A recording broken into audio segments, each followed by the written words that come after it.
Doctor Agarwal's கண் மருத்துவமனை இலவச கண் பரிசோதனையை வழங்குகிறது. Book appointment now. ஆன்மீக மாநாட்டிற்கு எதற்கு அரசியல் கட்சி தலைவர்களை நீங்க அழைக்கிறீங்க?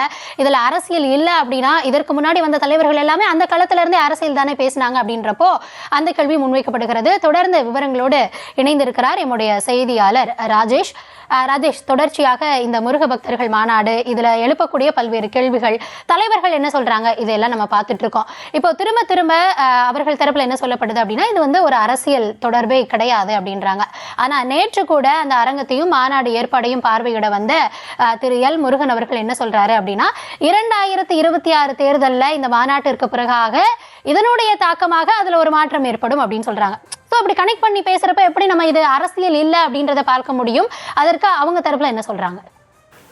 நிச்சயமாக மற்ற பாஜகவினுடைய தலைவர்கள் இதில் அரசியல் இல்லை, ஏன் நேற்றைக்கு ஆளுநர் கூட இது அரசியலுக்கு அப்பாற்பட்ட ஆன்மீக மாநாடு என்று சொன்னாலும் கூட எல் முருகன் வெட்ட வெளிச்சமாவே சொல்லிட்டாரு, இது அரசியல் மாநாடு தாங்க. இந்த மாநாட்டுக்கு அப்புறம் நிச்சயமா தமிழக அரசியல ஒரு பெரிய திருப்பம் ஏற்படும், திமுகவுக்கு வந்து இது பெரிய அதிர்வலைகளை ஏற்படுத்தும். நீங்க பாருங்க 2026ல தேசிய ஜனநாயக கூட்டணி தலைமையிலான ஆட்சி தான் தமிழ்நாட்டில் அமையும். அதற்கு ஒரு திருப்பமாக, அதற்கு ஒரு மாற்றம் தரக்கூடிய மாநாடாகத்தான் மதுரையில் நடைபெறக்கூடிய இந்த முருக பக்தர்கள் மாநாடு அமைய இருக்கிறது என்று வெட்ட வெளிச்சமாகவே அவர் சொல்லிவிட்டார். ஒரு சிலர் இது அரசியலுக்கு அப்பாற்பட்ட மாநாடு என்று சொன்னாலும் திரு எல் முருகன் அவர்களுடைய பேச்சிலிருந்து நாம் பார்க்கும்போது இது அரசியலை குறிவைத்தும் 2026 தேர்தலை குறிவைத்தும் இந்த மாநாடு நடத்தப்படுகிறது என்பதை புரிந்து கொள்ள முடிகிறது. சில நிமிடங்களுக்கு முன்னதாக திரு சீமான் அவர்கள் நேரலையில் அந்த ஒளிபரப்பு செய்யப்பட்டது அந்த வீடியோ. இதை நாம் அரசியல் ரீதியாக ஒவ்வொரு கட்சியினரும் முருகனை வைத்து எப்படி அரசியல் செய்கிறார்கள் என்று பார்க்கும்போது இதை ஏறக்குறைய முதலில் ஆரம்பித்தது நாம் தமிழர் கட்சியாக இருக்கின்றது.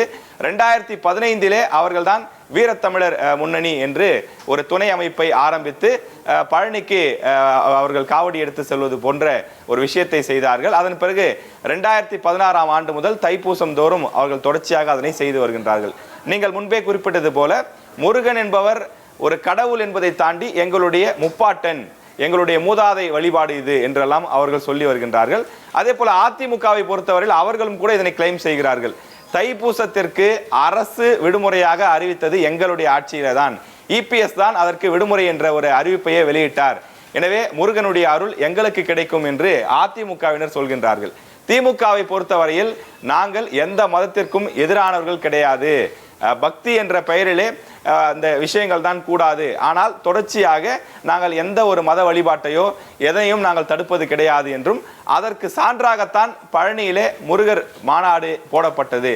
எனவே இந்துக்களுடைய வாக்குகள் என்பது இங்கு முக்கியமாக பார்க்கப்படுகின்றது. ஏனென்றால் எந்த ஒரு மதத்தின் பெயராலோ அல்லது இந்து துவேஷம் என்று சொல்லியெல்லாம் வாக்குகள் இங்கே வீணாகி போய்விடக்கூடாது, கிடைக்காமல் போய்விடக்கூடாது என்ற ரீதியிலே அவர்களும் காய் நகர்த்துவதாக சொல்லப்படுகின்றது. பாஜகவை பொறுத்தவரையில் நேரடியாகவே மத அரசியல் செய்கிறார்கள் என்பதுதான் பலருடைய குற்றச்சாட்டாக இருக்கின்றது.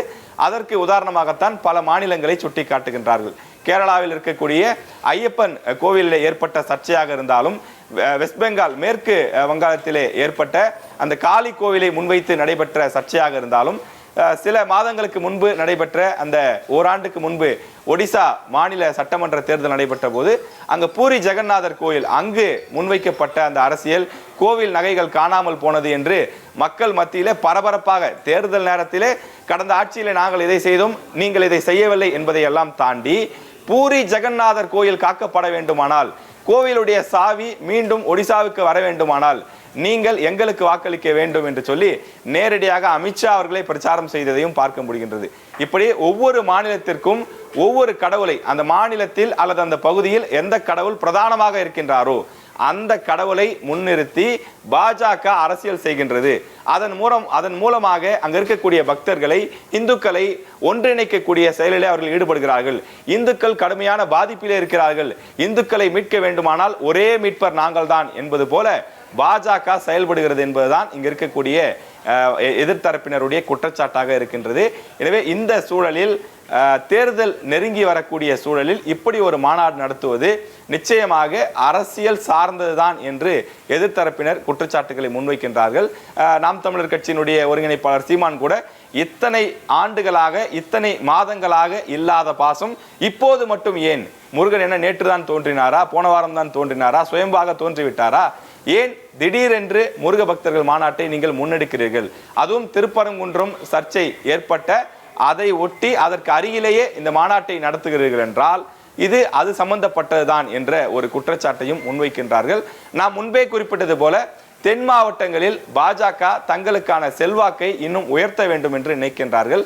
எனவே அதற்கு இந்த திருப்பரங்குன்றம் மலை சார்ந்த இந்த சர்ச்சை தங்களுக்கு சாதகமாக அமையும் என்று அதற்கான ஒரு தொடக்க புள்ளியாகத்தான் இந்த முருக பக்தர்கள் மாநாட்டை நடத்துவதாகவும் சொல்லப்படுகின்றது.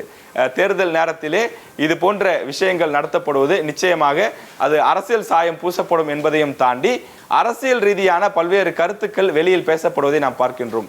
சற்று நேரத்திற்கு முன்னதாகவும் தொடர்ச்சியாக சில நாட்களாகவும் அமைச்சர் சேகர் பாபு, தமிழக அறநிலைத்துறையினுடைய அமைச்சராக இருக்கக்கூடிய சேகர் பாபு, தொடர்ச்சியாக அவர் சொல்லி வரக்கூடிய விஷயம், உண்மையான முருக பக்தர்கள் யாரும் அந்த மாநாட்டிற்கு செல்ல மாட்டார்கள், ஏனென்றால் அது சங்கிகள் நடத்தக்கூடிய மாநாடு, இது அரசியல் நோக்கத்திற்காக நடத்தப்படக்கூடிய மாநாடு என்று நேரடியாகவே அமைச்சர் சேகர் பாபு குற்றச்சாட்டுக்களை முன்வைக்கின்றார்.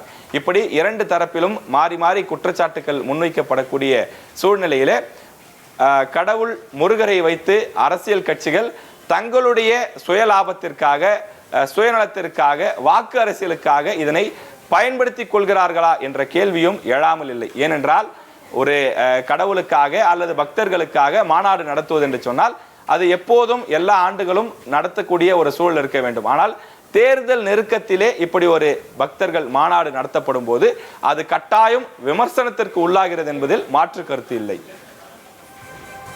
டாக்டர் அகர்வால்ஸ் கண் மருத்துவமனை இலவச கண் பரிசோதனையை வழங்குகிறது. Book appointment now.